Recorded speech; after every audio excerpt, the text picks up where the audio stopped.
వరంగల్ ఖమ్మం నల్గొండ శాసనమండలి ఉప ఎన్నిక ఓట్ల లెక్కింపు కొనసాగుతోంది. మరికొన్ని గంటల్లో తొలి ప్రాధాన్యత ఓట్ల లెక్కింపు పూర్తవుతుంది. బ్యాలెట్ పేపర్ ద్వారా ఎన్నికలు జరగడంతో ఓట్ల లెక్కింపు ఆలస్యమవుతోంది.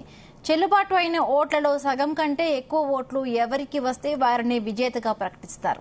తొలి ప్రాధాన్యత ఓట్ల లెక్కింపు పూర్తయ్యేసరికి కూడా ఏ అభ్యర్థికి గెలుపు కోటా ఓట్లు రాకపోతే ఎలిమినేషన్ ప్రక్రియను మొదలు పెడతారు. తొలి ప్రాధాన్యత ఓట్లలో అతి తక్కువ ఓట్లు వచ్చిన అభ్యర్థి నుండి ఎలిమినేషన్ రౌండ్ ను ప్రారంభిస్తారు. ఆయనకు బ్యాలెట్ లో పడిన ద్వితీయ ప్రాధాన్యత ఓట్లను ఆయా అభ్యర్థుల వారీగా పంచుతూ వస్తారు. ఇలా ఒక్కో అభ్యర్థిని కింది నుండి పైకి ఎలిమినేట్ చేస్తూ కౌంటింగ్ కొనసాగిస్తారు. ఈ క్రమంలో ఏ అభ్యర్థికైనా గెలుపు కోటా ఓట్లు వస్తే అక్కడితో కౌంటింగ్ ను నిలిపివేసి విజేతను ప్రకటిస్తారు. అయితే మొత్తం 52 మంది బరిలో ఉండడంతో ఎలిమినేషన్ ప్రక్రియ సుదీర్ఘంగా కొనసాగే అవకాశం ఉంది.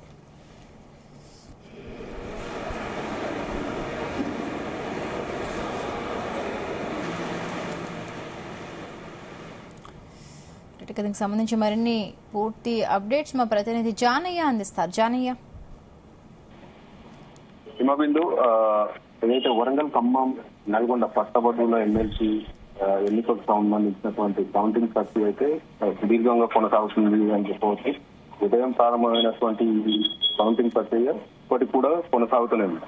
మొదటగా ఏదైతే బెండల్స్ పెట్టినటువంటి బ్యాలెట్ పేపర్లను మధ్యాహ్నం నుంచి కౌంట్ చేస్తున్న పరిస్థితి ఉంది. మొదటి ప్రాధాన్యత ఎవరికైతే వస్తుందో వారికి సంబంధించినటువంటి బాక్స్ లో వేస్తూ కౌంటింగ్ ప్రక్రియ అయితే కొనసాగిస్తున్నారు. మొదటి రౌండ్ కు సంబంధించి 96,000 లెక్కింపు కొనసాగుతుంది. ఈ లెక్కింపు మరో గంట వరకు కూడా కొనసాగే అవకాశం ఉన్నట్టుగా అధికారులు చెప్తున్నారు. అయితే ఈ కౌంటింగ్ కి సంబంధించి అధికారులు మాత్రం అభ్యర్థుల్లో మాత్రం తీవ్ర ఉత్కంఠ రేస్తుందని చెప్పవచ్చు. ఎందుకంటే వ్యాలిడ్ ఓట్లు ఎవరికైతే ప్రాధాన్యత ఓట్లు ఒకటి వచ్చినాయో వారికి సంబంధించినటువంటి బాక్సుల్లో వేస్తున్న క్రమంలో అక్కడ ఉన్నటువంటి ఏజెంట్లు ఎవరైతే ఉంటుందో వాళ్ళు అంతా కూడా మా అభ్యర్థికి ఎక్కువ వచ్చాయంటూ కూడా వాళ్ళు బయటికి సమాచారం ఇస్తుండటంతో కొంత గందరగోళ పరిస్థితి అయితే నెలకొందని చెప్పారు. ఎందుకంటే ఇవి వ్యాలిడ్ ఓట్లకు సంబంధించి ఇప్పటికి కూడా ఇంకా పూర్తి స్థాయిలో కౌంట్ ఎన్ని ఓట్లు వ్యాలిడ్ అయ్యారు, ఏ అభ్యర్థికి ఎన్ని ఓట్లు మొదటి ప్రాధాన్యత ఓట్లు వచ్చాయనేది కూడా ఇంకా చెప్పాల్సింది, దాన్ని కౌంట్ చేయాల్సింది.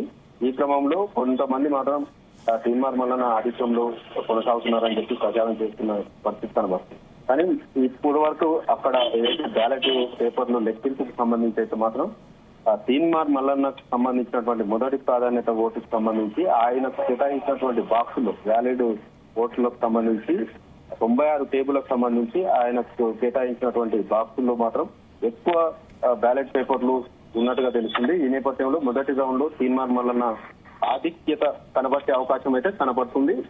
ఈ నేపథ్యంలోనే మిగతా సంబంధించినటువంటి 2 లక్షల పైగా ఓట్ల లెక్కింపు ప్రక్రియ రేపు ఉదయం 10 గంటల వరకు కూడా కొనసాగే అవకాశం అయితే కనబడుతుంది. ఈ పరిస్థితుల్లో అభ్యర్థులు మాత్రం ఇటు తీన్మార్ మల్లన్న కావచ్చు, ఇటు టీఆర్ఎస్ అభ్యర్థి వీరిద్దరి మధ్యలో పోటీ అనేది తీవ్ర స్థాయిలో ఆసక్తి రేపుతుండడం, దీనికి తోడు బీజేపీ అభ్యర్థి కూడా ఎవరైతే ప్రేమేందర్ రెడ్డి ఉన్నారో ఆయనకు కూడా భారీగా ఓట్లు పోలవుతున్నాయంటూ కూడా కొంత సమాచారం ఉంటుంది. ఈ పరిస్థితుల్లో ఈ ముగ్గురు ప్రాధాన్యత ఒకటి సంబంధించి ఓట్ల ప్రాధాన్యతలో ఎవరికి ఎక్కువ వస్తాయనేది మాత్రం కొంతమేర ఉత్కంఠ పరిస్థితి అయితే నెలకొంది.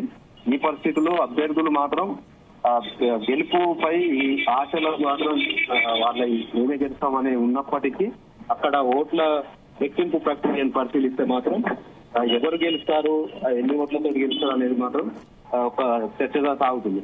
ఇక మొదటి ప్రాధాన్యతకు సంబంధించి ఓట్ల ఏదైతే వారికి గెలుపు కోసం నిర్ణయించేటువంటి ఏదైతే మార్క్ ఏదైతే ఓట్ల వ్యాలిడిటీకి సంబంధించి ఒక మార్క్స్ ఏదైతే ఒక ఓట్లకు సంబంధించి నిర్ణయం చేస్తారో ఆ ప్రకారంగా వాళ్ళకి అన్ని ఓట్లు వస్తేనే గెలుపొందినట్టుగా ప్రకటిస్తారు. కానీ ఈ మొదటి ప్రాధాన్యత ఓటుకు సంబంధించి ఎవరికి కూడా గెలుపుకు సంబంధించిన ఓట్లు వచ్చే అవకాశం అయితే కనపడతలేదు. ఈ పరిస్థితిలో రెండో ప్రాధాన్యతకు సంబంధించి ఏదైతే ఓటు ఉన్నదో రెండో నెంబర్ కు సంబంధించి ఆ ప్రాధాన్యత ఓటుని ఈ గెలుపు అభ్యర్థిని నిర్ణయించే అవకాశం ఉన్నట్టుగా కూడా తెలుస్తుంది. ఈ పరిస్థితుల్లో రేపు కూడా ఈ కౌంటింగ్ ప్రక్రియ పూర్తి స్థాయిలో కొనసాగే అవకాశం అయితే కనపడుతుంది.